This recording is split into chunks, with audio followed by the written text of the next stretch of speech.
it's Chris here again. I want to teach you something today, but I also want to sell you something. I want to sell you a hood.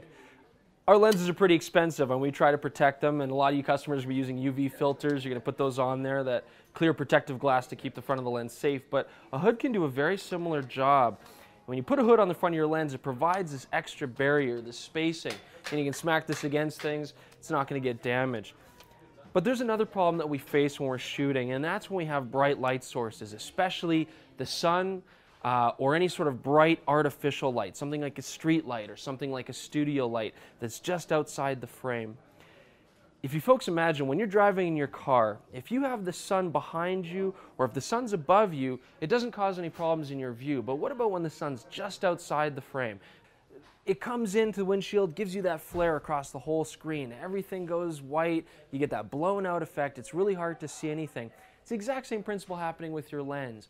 If you have a bright light source like the sun or a studio light and it's coming down and hitting the front of that lens, if you don't shade it with a hood, you're going to get that same flare. You know, if you imagine the actual light that comes into the lens to make the image on your camera is coming from a fairly forward direction, straight into the lens. But even at this angle, you should be able to see on the camera the side of the glass. Imagine if light was coming straight from the camera. Even though it doesn't make up the image, it's going to hit this front element, it's going to go inside the lens, it's going to bounce all around off all the glass in there and give you these flare issues. That's why a hood's such a good idea. Now, some companies are nice, they give these to you when you buy the lens. Other companies are nasty and they make you buy them afterwards. Either way, a fantastic addition. All right guys, so here I am hiding under my camera because this sun's right in my face. It's just so bright. I haven't seen sun in a month here in Calgary. Let's take these two photos and then we can go talk about what we see in them.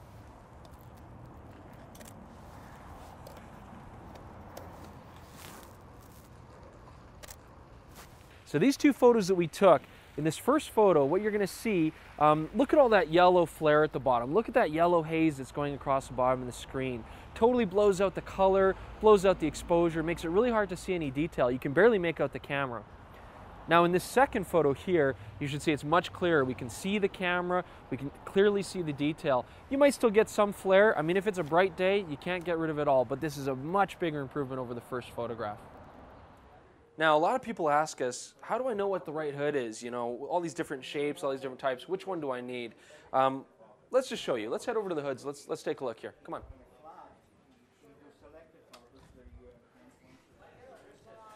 Come on, Jordan. All right, let's take a look over here.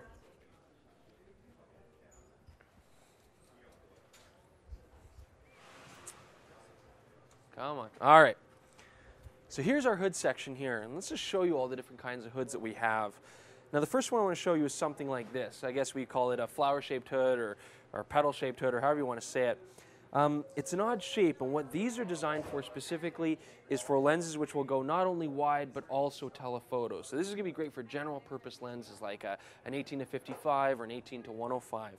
Now the reason they have to be this weird shape is this. When we zoom a lens wide angle, it's collecting a lot more light, you know, at a wider angle from the scene. So if we don't have these cutouts here, we're going to actually see the hood in the photo. We call it vignetting. Yet when we go telephoto with that same lens, we want to have as much protection as possible for that more telephoto range. So that's why these flanges here extend out to give us that protection as well. It's a compromise, and they work well for general type lenses. You do also have hoods like this sort of just solid collar-shaped hood. It looks much more simple. Well, these are specifically for telephoto only lenses, those long-range lenses.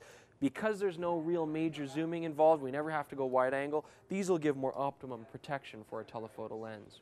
Now, it's not really about picking the right one for your lens. The manufacturer's already done that. Each of these hoods is really only specific for one or two lenses. So you don't have to worry about buying one of these to fit on all your lenses. It's going to fit your particular lens. That's why there's so many of these boxes.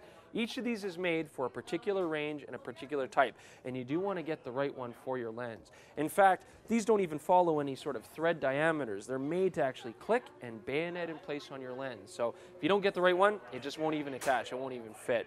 But as an alternative, there are these types of hoods too. This is a rubber hood, right? Nice and bendy. Now these actually screw into the threads, just like a filter would, and these will go right in front of your polarizer, UV filter, whatever you have on there at the time. They do give you some control. You can fold them a bit for less protection, push them forward for more telephoto lens, But as you can see, you can't get any flower cutouts. They're not specifically made for a particular lens range, so they don't provide optimum protection. But they're affordable. Maybe if you have an older lens where you cannot find a specific hood for it, this might be a good choice. They're better than nothing. So don't forget, when you guys buy your lenses, don't forget these hoods. These are great additions to a lens purchase. Not only do they protect the front of your lens from damage, but they'll also keep that flare off the front of your lens. And remember, it's not just for outdoors either. I mean, it works great for the sun, but you could also use this in the studio to keep flare off from bright studio lights, street lights, any kind of stuff like that. So come buy these from us. Hood equals good.